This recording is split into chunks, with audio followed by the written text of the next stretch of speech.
On this day in 1879, the ship Leonidas docked at Levuka. Those who disembarked could not know it. They could not know it, but their first steps on our shores began the Girmitya era. Over the next 37 years, over 61,000 indentured laborers would be brought from British India to Fiji. Britain outlawed the slave trade in 1807 and abolished all slavery in the empire in 1833. Sadly, that change proved to be in name only. British colonies still demanded cheap labor. In place of the slave trade, they turned to the practice of indentured servitude. For those who valued financial gain over the dignity of human life, indenture was an efficient system. Rather than purchase their victims and force them on board ships, they simply misled them with false promises and preyed on their hope for a better life. They systematically lied about the nature of work, the duration of work, and the likelihood that any indentured worker would ever return home. Those on board the Leonidas and those many ships that followed had never heard of Fiji before being sent here. Most expected a journey of days rather than months. Most expected to return home to their families after a few years of work. Almost none ever did.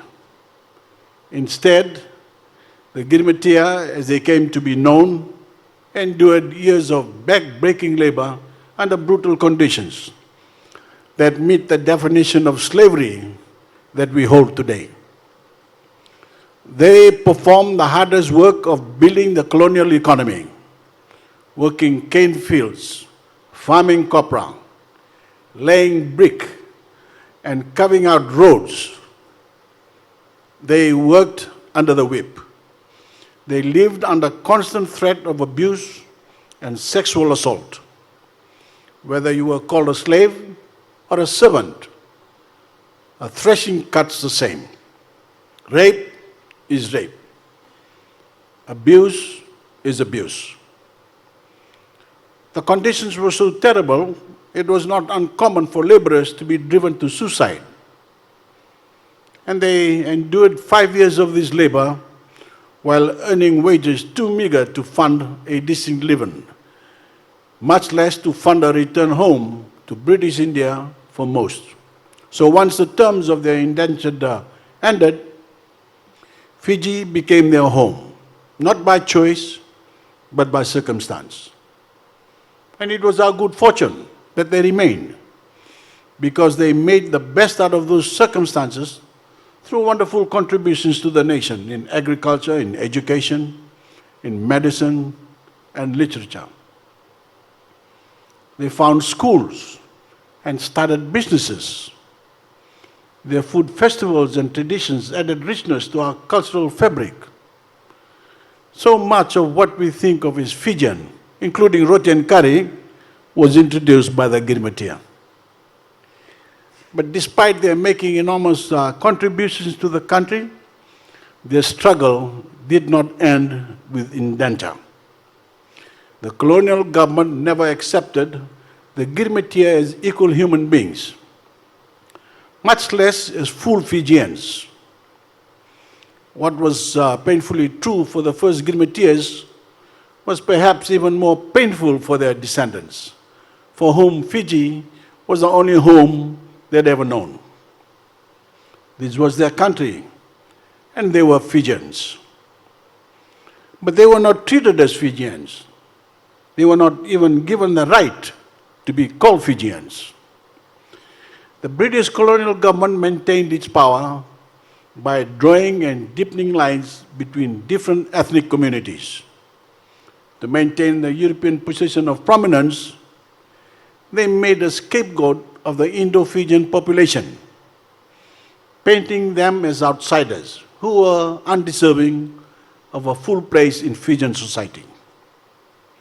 They created anti-Indian sentiment and implemented a discriminatory system that placed one kind of Fijian over another in law and in practice.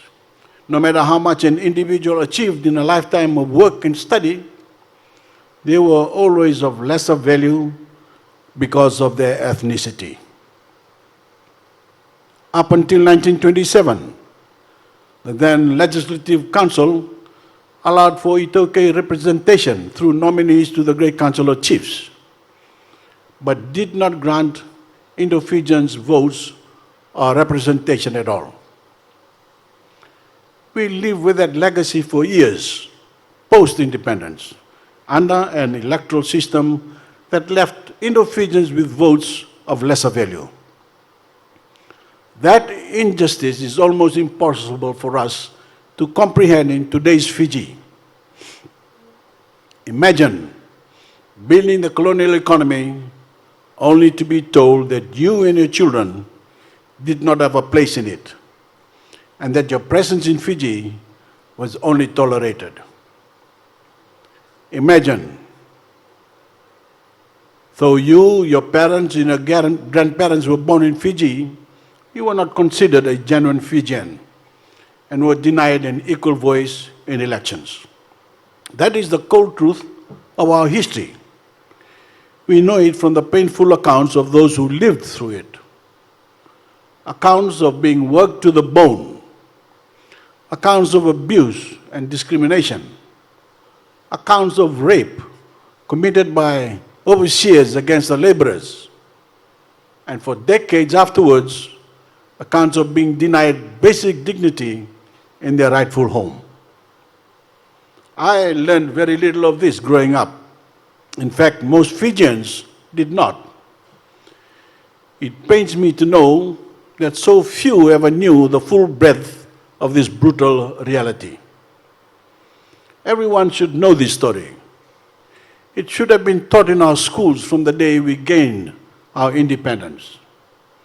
It is a part of our history, and we must know our history. Not just the triumphs and the glories, but the injustices and the blemishes. I believe that if past governments had done this, we would have avoided the worst tragedies to befall the nation. Because while the yoke of oppression was forged by the colonial government, its legacy was carried forward in ignorance by certain groups of ethnic supremacists. These racists fell for the lie that Fiji was stronger as a divided nation. They were totally uninformed of history, and all of the stupidity, short-sightedness, and hatred were channeled into a single traumatic blow to the nation in the 1987 coup, which took place on this very same day, 14th of May. The timing of that event added insult to a grievous injury because that coup was motivated by ethnic hatred targeted at our Indian Fijian community. A single man's pursuit of power robbed thousands of Fijians of any faith in the future of their country. They fled Fiji in droves. They left their homes in desperation with fear in their hearts and devoid of hope for the future. Families were separated. Many of our best and brightest people took their talents to other countries where they felt safe, where they felt that they would be treated as equal. This country's gain was our loss.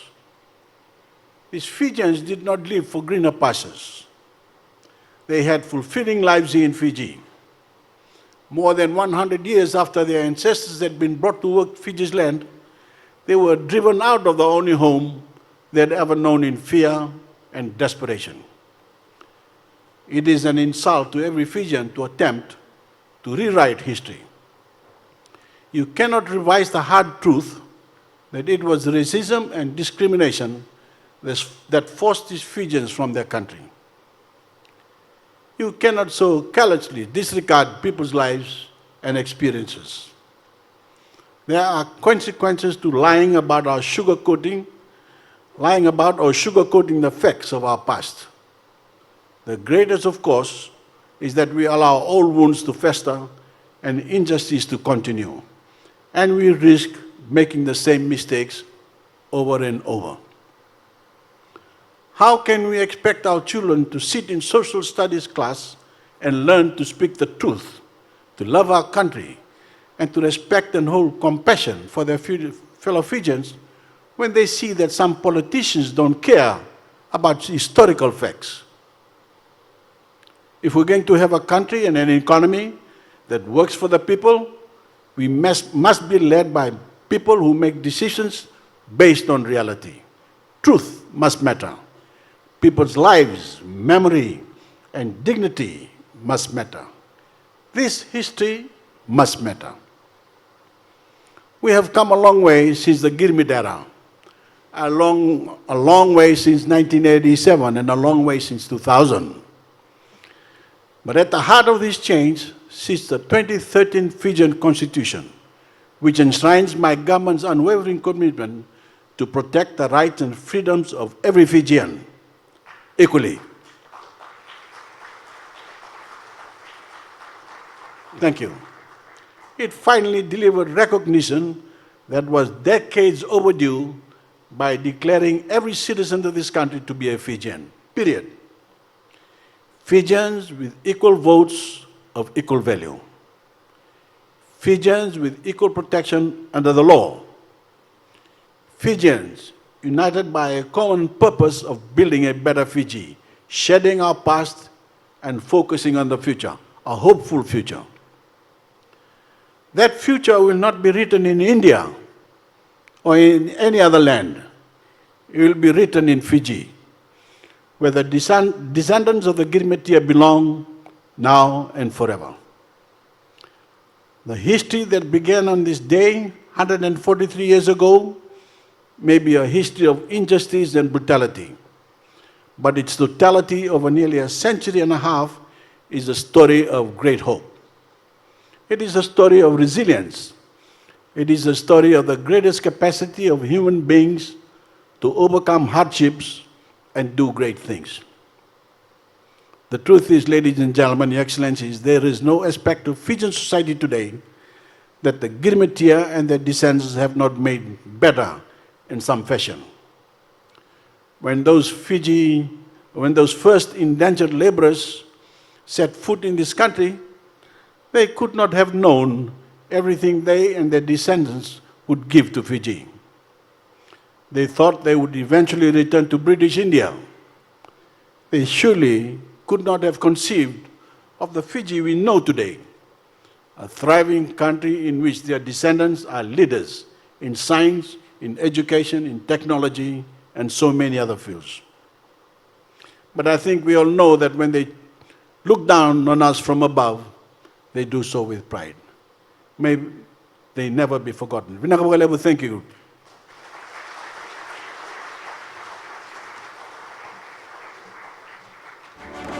Remembering Fiji's Girmit heritage.